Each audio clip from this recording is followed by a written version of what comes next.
पूरी दुनिया में मशहूर, भारत की सबसे बड़ी और पुरानी, राष्ट्रीय और अंतर्राष्ट्रीय पुरस्कारों से सम्मानित नौटंकी लोक संगीत की पहचान गंगा प्रस्तुत करते हैं अपनी नई नौटंकी।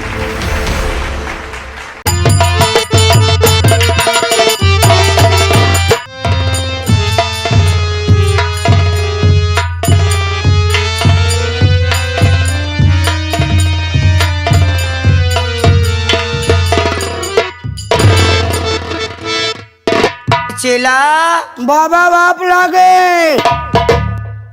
अरे यूं बोलो कि बाबा पाँव लगूं। हाँ बाबा पाए लगे। तुम तो बोल रहे हो चेला कि बाबा बाप लगूं। अरे बाबा क्या करी, इतने दिन हो गया बे हमका मुड़े भवाई नहीं है। क्या हमका बे मुड़बई नहीं भैया, कब नहीं क्या करी बाबा। तू मेरे साथ रहता ही नहीं है। काहे बाबा? मैं तुझे बुलाता हूँ भक्ति भाव भजन करने के लिए तो तू निकल जाता है गांव की तरफ घूमने के लिए। हे बाबा, जब दिन हमारा मन कहा तो वही दिन जाए, तो बाकी हमेशा आपके साथ हो रही थी। मेरे साथ तुझे खाने पीने में दिक्कत होती है। अरे बाबा आप किया बड़ी बड़ाई, हमका जब ना लिट्टी चोखा मिला था खाए। अरे लिट्टी चोखा हो गया, हाँ घी हो गवा, भौरी हो गई, अरही के दाल हो गए। हाँ, हाँ? इतना अच्छा अच्छा भोजन तू कहाँ पाएगा। राजमा मिल जाए खाए, लेकिन बाबा कबो कबार मन कह दिया था किस चीज का? बकरा खाएगा। राम राम राम राम राम राम राम राम राम नालायक कहीं के। हाँ? अरे हम साधु संत हैं। हाँ बाबा हम साधु लंठ हैं। अरे साधु संत बच्चा। हाँ बाबा साधु संत हैं। हाँ ऐसा बोलो बेटा, बहुत पहुँचे हुए हाँ, बाबा। बहुत पहुँचे हुए बाबा। तुम तो बोल रहे हो बहुत पहुँची बाबा हो। अरे बहुत पहुँचे हैं बाबा। ऐसा नहीं बोलते बेटा, नहीं मैं तुम्हें शराब दे दूंगा। हाँ? हाँ कितनी है? एक अधिया की बोतल। इतनी दूर चल गई, एक आध अधिया बेचेंगे दे बाबा। नालायक कहीं के, हैं? मैं पीने वाली शराब की बात नहीं कर रहा। तब बाबा मैं तुझे शराब दे दूंगा, तेरे हाथ पांव टूट जाएंगे। हरामखोर तू चारपाई पर लेटे लेटे ऊपर नहीं बाबा, ईश्वर के यहाँ चला जाएगा। हम कहीं दारू वाली बात करता है बाबा। नहीं नालायक, मेरे साथ रहकर तुझे थोड़ा भी ज्ञान नहीं हुआ। अब कहाँ भाव बाबा, पूरा नहीं भाव ना अभी।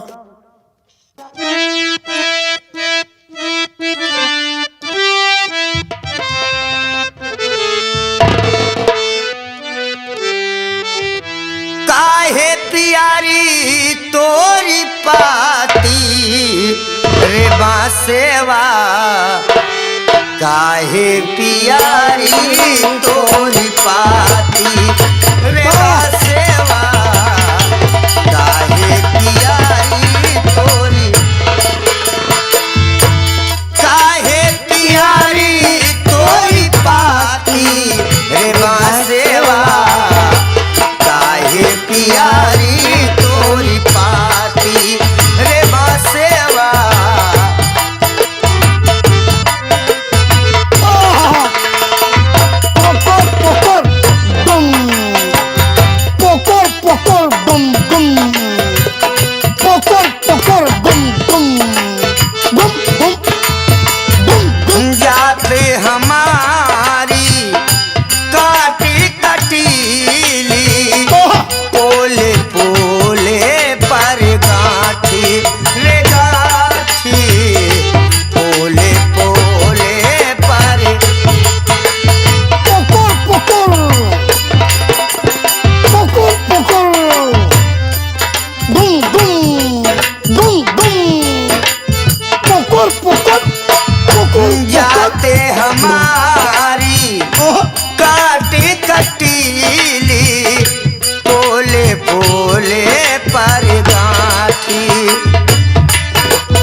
पुकुर गुम गुम गुम गुम पुकुर अच्छा। पुकुर पुकुर ये पुकुर क्या पुकुर। तू बोल रहा है? अब ये क्या बोल रहा है तू? बाबा तुहार खलमंडल है बोला है। खलमंडल नहीं बेटा, अब बाबा कमंडल है। कमंडल है। ये कमंडल है मेरा। अच्छा हम कहीं खलमंडल है बाबा ही। बेटा आओ चलो, अभी हमको होम भी करना है। बाबा हो क्या? कहीं कतन देखा नलका तो क्या कतन नलका देखते थे बाबा क्या हमें। करेगा नल बेटा? यही में पानी भर के जाब हमू जंगल में बाबा हमारे दौरान है। क्या? बाबा अब हमसे बर्दाश्त नहीं होता है भाई। अरे नालायक कहीं का, इधर देख कमंडल, ला ला ला ला ला, अरे इधर ला। बाबा। अरे नहीं अरे नालायक, नहीं बाबा वही रहा नहीं हो बाबा। ना तेरे ऊपर विश्वास अरे नहीं। बाबा। अरे बच्चा मैं तुझे श्राप दे दूंगा। और हाँ मैं तुझे श्राप दे दूंगा। कब बाबा ये वाली कौन शराब है? क्या? ये कौन शराब है बाबा? नालायक कहीं का, अगर मैं शराब तुझे दे दिया तो तू सीधा परलोक सिधार जाएगा। हमका लागत है छिनरा बाबा यहाँ का तू बाबा। अरे राम राम राम राम, नालायक कहीं का। गावा बाबा भैया कौन जौन उमरपुर वाले गावा थे। अच्छा पहली अटरिया हाँ दूजे कोठरिया मैं कैसे आऊं बाल मारा तेरा। ये भक्ति भाव भजन नहीं है बेटा। हमरे खिया जौन मांगे खाया वाले रोन है गावत रहे उले का गाते का। ये सरंगी है बेटा। ये तो सरंगी है उ किंगरिया जो। अरे नालायक तुझे मैं कैसे समझाऊं, तू मेरे साथ रहकर तुझे थोड़ा भी ज्ञान नहीं हुआ। नालायक कहीं का, तू नालायक का नालायक ही रह गया। हमरे तो उनको ज्ञान है नहीं है बाबा। तू चल पहले मेरी व्यवस्था कर। कहाँ व्यवस्था करी बाबा आप खाती? मैं होम करूंगा बेटा। आप होम कर बिया। हाँ हाँ आप भूखा रह बिया। हाँ ओकरी बाद आप खाती मान लिया बर्त टूटी भाई 4-5 बजे हाँ हाँ तो खाए पिए के व्यवस्था आपका हमका हाँ, करे मेरे लिए जाकर बाजार से बाजार से चला जाई। अच्छा सा फल फ्रूट लेकर आना। फल फ्रूट ले उबे ओकरी बाद मुर्गा के अंडा ले उबे। अरे राम राम राम राम, नालायक कहीं का। हाँ? अरे मांस मंदिरा का नाम नहीं लिया जाता। हम मुर्गा? लोग साधु संत हैं बेटा। अरे तो का मुर्गा का अंडा जौन है ओमा है का मांसाहारी थोड़ो है। अरे राम राम, कैसे मैं तुझे समझाऊं। हाँ बाबा बढ़िया करो 4 पाई सुनाओ बाबा तो। 4 पाई नहीं बेटा, उसे चौपाई कहते हैं। बाबा चौपाई 100 पाई हम कहीं 4 पाई है बाबा। नालायक कहीं का।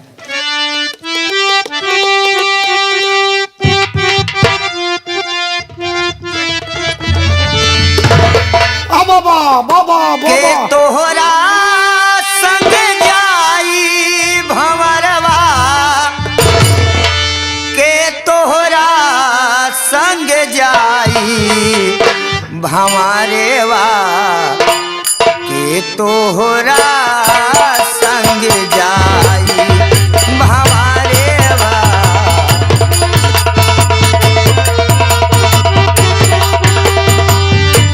के तोहरा संग जाई भंवरवा, के तोहरा संग जाई भंवरवा, के तोहरा।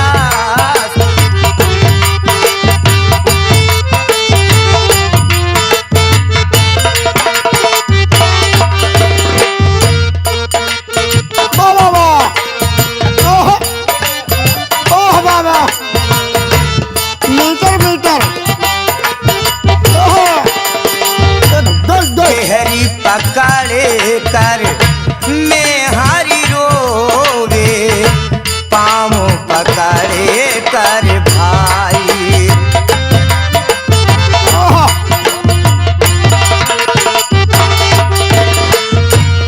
हरी पकड़े कर में हरी रोवे, पाँव पकड़े कर। ओह बाबा पकड़ पकड़ ओह जाए के बेरिया केहू नहीं जाने, जाए के बेरिया केहू नहीं जाने, हंसी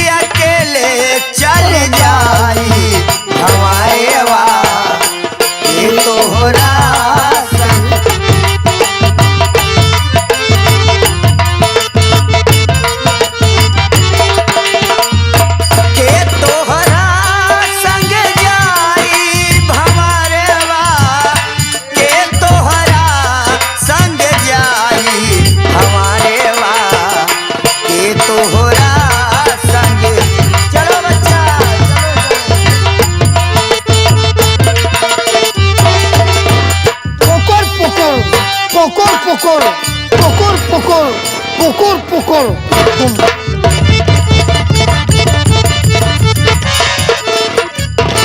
सरदार जी जय मां भवानी जी। जय मां भवानी, जय जय मां मां भवानी, भवानी जी। जय मां भवानी। दोस्त, सरदार जी मैं आपको एक नसीहत देना चाहता हूँ। कौन सी नसीहत सरदार जी? मेरी बात सुनिए। बोलिए सरदार जी।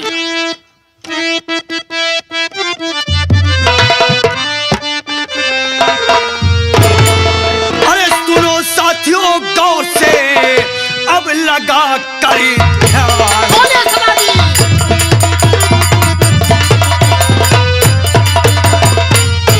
सुनो साथियों गौर से, अब लगा कर ध्यान। सुनो साथियों गौर से, अब लगा कर ध्यान। और चलना है अब मुझे रीवा नगर के।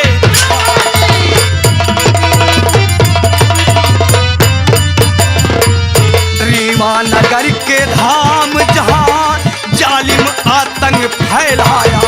जी सरदार जी। सुनो, सरदार जी। रीवा नगर के धाम जहां जालिम आतंक फैलाया। और उस साले का इस दुनिया से करना मुझे।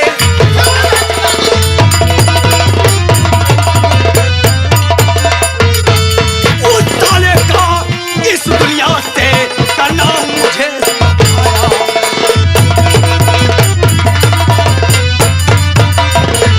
साथी बंदूक उठा लो,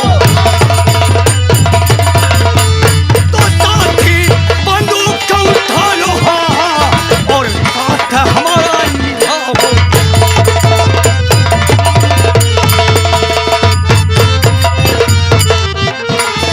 तेरी नहीं लगाओ, अब तेरी नहीं लगाओ। बिल्कुल है सरदार जी। साथ हमारे चल करके उस साले को।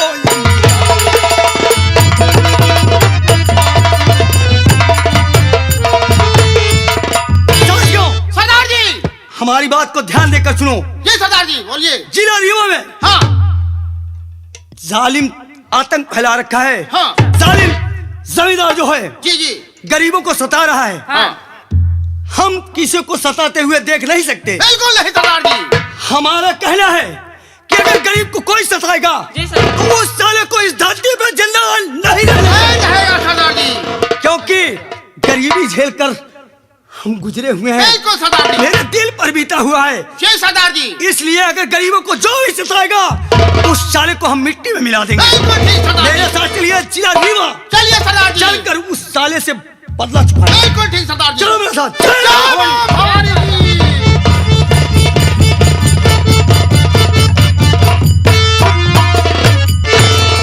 यह परमात्मा, आज मैं कई दिनों से दर बदर की ठोकर खा रहा हूं, जंगल की खाक छान रहा हूं। मेरे समझ में ये नहीं आता कि मैं कहां जाऊं, किससे सहारा मांगूं, कौन मुझे सहारा देगा। परमात्मा, अब तो तेरा ही सहारा रह गया है। किसी ऐसे इंसान से मेरी मुलाकात करवा जो मुझे सहारा दे सके।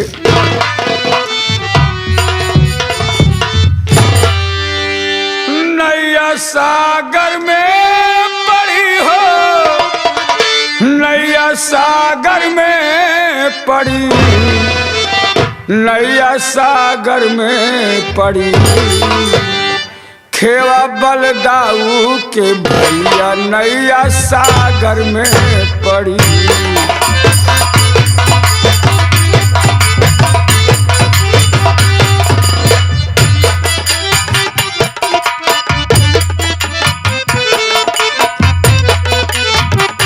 नैया सागर में पड़ी हो, नैया सागर में पड़ी, नैया सागर में पड़ी।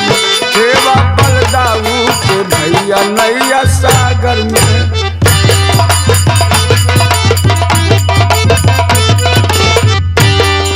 झांझर नैया जगमग डोले बहे अगम जल धारा। झांझर नैया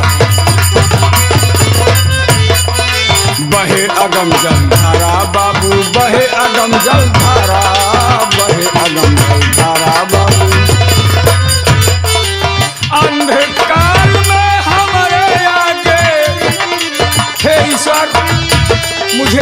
अंधेरा ही अधूरा दिखाई दे रहा है। अंधकार में हमारे आगे अब सूझे नहीं किनारा, आवा गज के लाज बचैया नैया सागर में।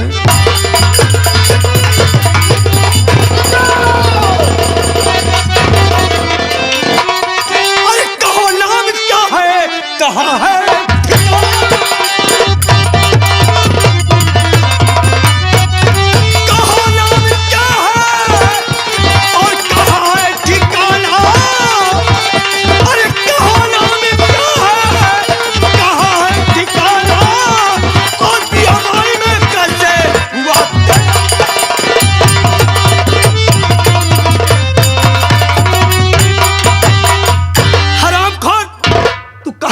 वाला है और तेरा नाम क्या है?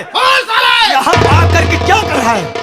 साफ साफ बताना, नहीं तो तुझे मैं चांद से मार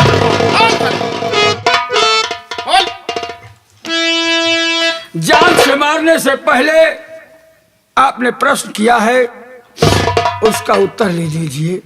सच सच बताना। और सताए हुए को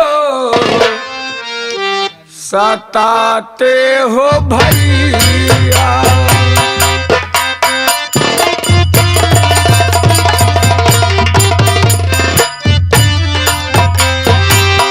सताए हुए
क्या कह रहे हो?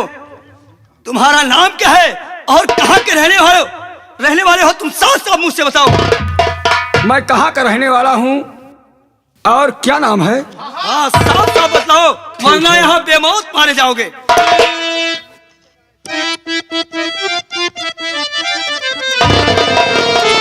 कल्पनापुर में रहता था। कल्पनापुर में? मैं झूठ नहीं बोलूंगा। बोलोगे साले बहुत मारे जाओगे। कल्पनापुर में रहता था, जिला रीवा हमारा है।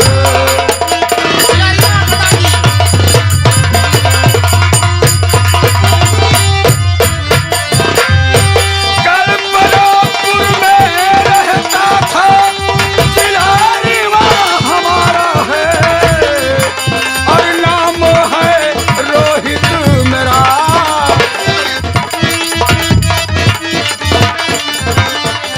नाम है रोहित मेरा, कोई ना सहारा है।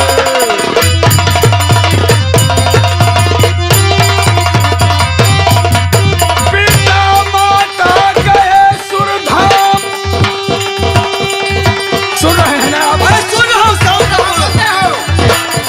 पिता माता गए सुरधाम, मैं केवल अकेला हूँ, जोड़ता हाथ है रोहित।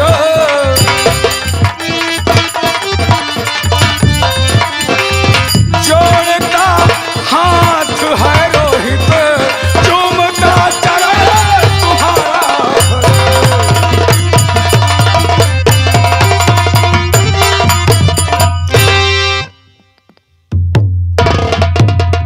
यानी तुम्हारे कहने का मतलब खड़े हो जाओ। तुम जिला रीवा ग्राम सभा कल्पनापुर के रहने वाले हो हाँ। और मुसीबत के सताए हुए इंसान हो। मेरी बात सुनो मेरे भाई। कहो। अरे करो ना गम मेरे भाई, सुन रहे हो? हाँ अरे करो ना गम मेरे भाई, तुम्हें डाकू बनाऊंगा।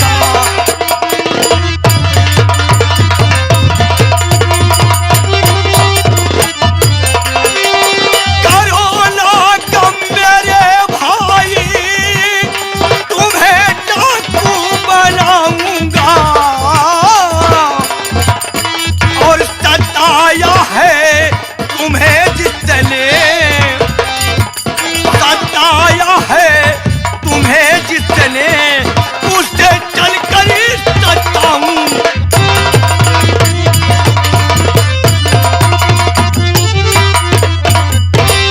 आज मुझे एहसास करा दिया आपने।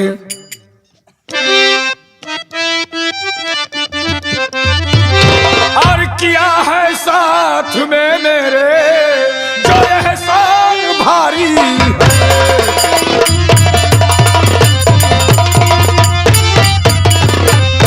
किया है साथ में मेरे ये एहसान भारी है।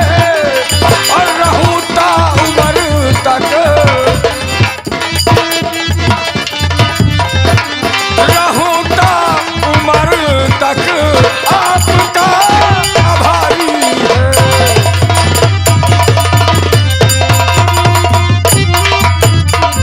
अरे इसमें एहसान ये भाई कोई नहीं हमारा।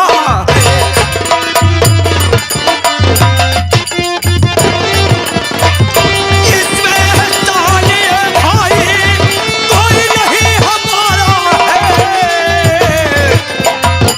गरीबों का सदा मैंने, सुन रहे हो? क्या गरीबों को गरीबों को सदा मैंने यहाँ पर दिया सहारा।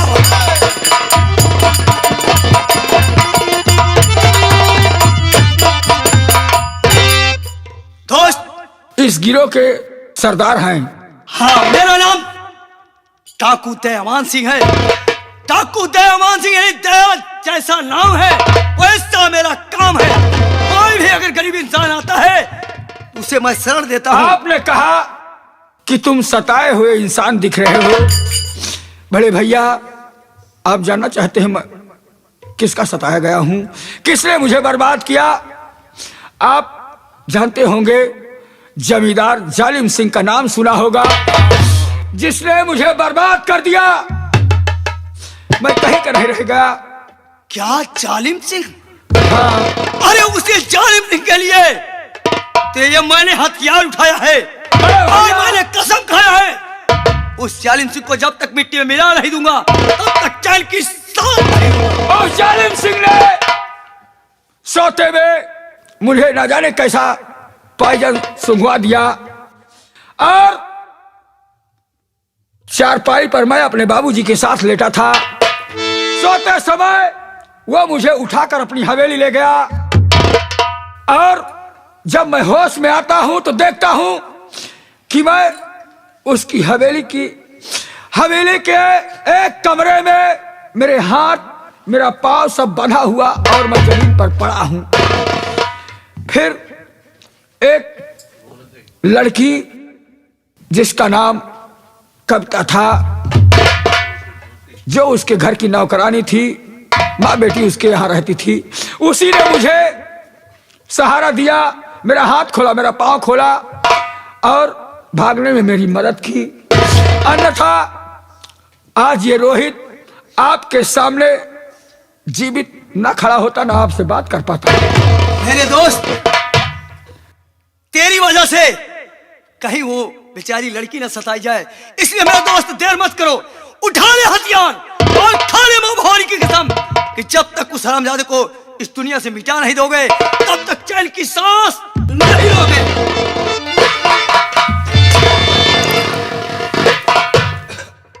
मुझे सौगंध है भवानी की, मैं इसे अपने कंधे से तब तक नहीं उतारूंगा जब तक जमींदार जालिम सिंह का नाम इस धरती से मिटा नहीं देता हूं। मेरे दोस्त, ले चलो मुझे अपने अड्डे पर। ठीक है मेरे दोस्त, चलो और चलते हैं यहाँ से। लेकिन लेकिन चलने से पहले एक बार कम से कम माँ भवानी का नाम तो ले लो। ठीक है।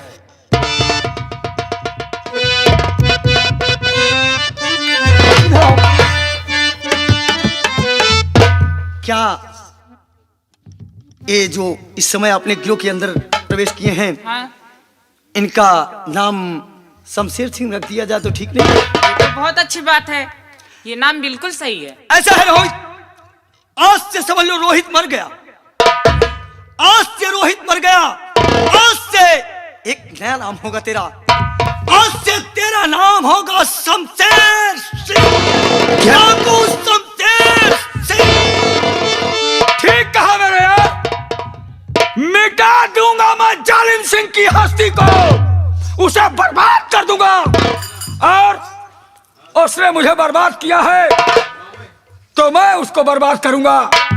उसकी हवेली से एक ईंट नहीं छोड़ूंगा, उसको ईंट चुन चुन के ऐसी सजा दूंगा, ईंट से ईंट बजा दूंगा, कहीं का नहीं रह जाएगा वो। तुमसे यही उम्मीद है मेरे दोस्त। चलो, अरे चलो बुलावा आया है, मैया ने बुला